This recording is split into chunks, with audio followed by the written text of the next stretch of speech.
साल भर में ज्येष्ठ मास के शुक्ल पक्ष की निर्जला एकादशी सभी एकादशी व्रतों में प्रमुख मानी जाती है।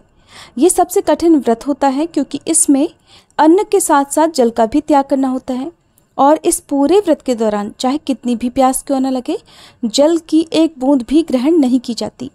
निर्जला एकादशी का व्रत दीर्घायु और मोक्ष प्राप्ति की कामना से रखा जाता है। निर्जला एकादशी को भीमसेनी एकादशी भी कहते हैं। महर्षि वेद व्यास जी के अनुसार भीमसेन ने इस व्रत को धारण किया था।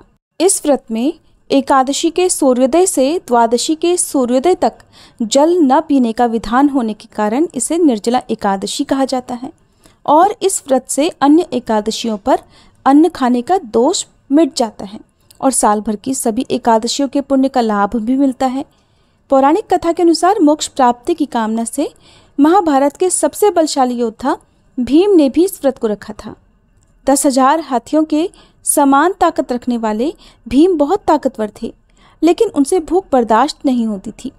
महर्षि वेदव्यास जी ने उन्हें एकादशी व्रत करने को कहा, लेकिन हर महीने 2 एकादशी पर अन्न का त्याग करना उनके लिए बड़ा कठिन था। ऐसे में महर्षि वेदव्यास ने उन्हें साल भर की सभी एकादशी का फल देने वाली निर्जला एकादशी का व्रत रखने के लिए कहा, लेकिन इसमें अन्न और जल दोनों ग्रहण नहीं कर सकते थे।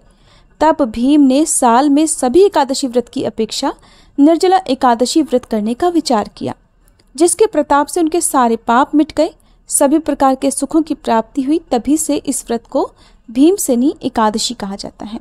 और यह एकादशी इसलिए भी खास होती है क्योंकि ज्येष्ठ के महीने में दिन बड़े होते हैं, गर्मी बहुत ज़्यादा होती है, इसलिए प्यास लगती ही है।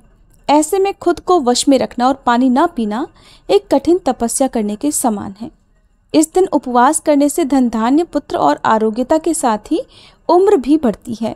वैसे तो हर साल गंगा दशहरा के ठीक अगले दिन एकादशी का व्रत रखा जाता है, लेकिन इस बार एकादशी की तिथि 2 दिन रहने के कारण केवल 1 दिन ही एकादशी का व्रत रखा जाएगा।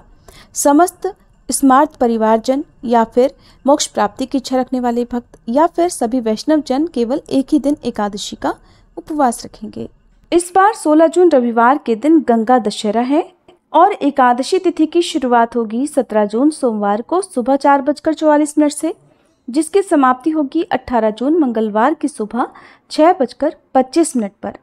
17 जून को वैसे तो दशमी तिथि एकादशी रहेगी, लेकिन अगले दिन हरिवासर का समय रहने के कारण व्रत 18 जून मंगलवार को ही रखा जाएगा और सभी गृहस्थ जन या वैष्णव जन इसी दिन उपवास रखेंगे। लेकिन बहुत से लोग जानकारी के अभाव में जिस दिन एकादशी तिथि लगती है उसी दिन व्रत रख लेते हैं। तो ऐसे में यदि आपने 17 जून को व्रत रख लिया है तो आप 18 जून को दोपहर 1 बजे से 3 बजे के बीच में ही व्रत का पारण कर सकते हैं।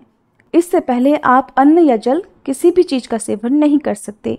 द्वादशी तिथि प्रारंभ होगी 18 जून मंगलवार को सुबह 6:26 से और 19 जून बुधवार की सुबह 7:28 पर द्वादशी तिथि समाप्त होगी। द्वादशी तिथि लगते ही हरिवासर का समय शुरू हो जाता है, तो 18 जून मंगलवार को सुबह 12 बजे तक हरिवासर रहेगा। इसलिए आप मंगलवार को दोपहर 12 बजे तक उपवास नहीं खोल सकते। 18 जून मंगलवार को एकादशी का उपवास रखने वाले भक्त 19 जून बुधवार को सुबह 5:45 से 7:28 के बीच में अपना निर्जला एकादशी का उपवास खोलेंगे। शुभ मुहूर्त में व्रत का पारण करने से ही एकादशी व्रत का पूर्ण फल प्राप्त होता है। एकादशी व्रत के दिन सुबह जल्दी उठकर स्नान करें, साथ ही साफ सुथरे वस्त्र धारण करें। इसके बाद हाथ में गंगा जल और पुष्प लेकर व्रत रखने का संकल्प लें। एक चौकी पर साफ पीला वस्त्र बिछाएं, जिस पर भगवान विष्णु और माँ लक्ष्मी जी की मूर्ति या तस्वीर स्थापित करें। धूप दीप जलाएं। भगवान विष्णु को पीले रंग के फूल, फल, हल्दी, चंदन और मौसमी फलों का भोग लगाएं। माँ लक्ष्मी जी को श्रृंगार की वस्तुएं अर्पित करें। इस दिन खीरे, ककड़ी, तरबूज, खरबूज और सत्तू का आपको दान करना चाहिए। खुद निर्जल रहकर आपको दूसरे लोगों को जल पिलाना चाहिए। ऐसा करने से अपार पुण्य मिलता है। सबसे अंत में व्रत की कथा पढ़ने या सुनने के साथ ही विष्णु चालीसा का पाठ करके कपूर जलाकर आरती की जाती है और प्रसाद को घर के सभी सदस्यों में बांटा जाता है और उपवास रखकर अगले दिन शुभ मुहूर्त में व्रत का पारण किया जाता है। इस बात का ध्यान रखें कि आपको भगवान विष्णु के भोग में तुलसी पत्र अवश्य रखने हैं और इस बार तुलसी पत्र आप शनिवार के दिन ही तोड़कर रख लें, क्योंकि रविवार के दिन तुलसी पत्र नहीं तोड़े जाते हैं और सोमवार को सुबह से ही एकादशी तिथि प्रारंभ हो रही है। नियमों के अनुसार एकादशी के दिन तुलसी के पौधे में जल अर्पित नहीं किया जाता है और न ही तुलसी पत्र तोड़े जाते हैं। ये थी आज की वीडियो। उम्मीद है जानकारी आपको पसंद आई होगी।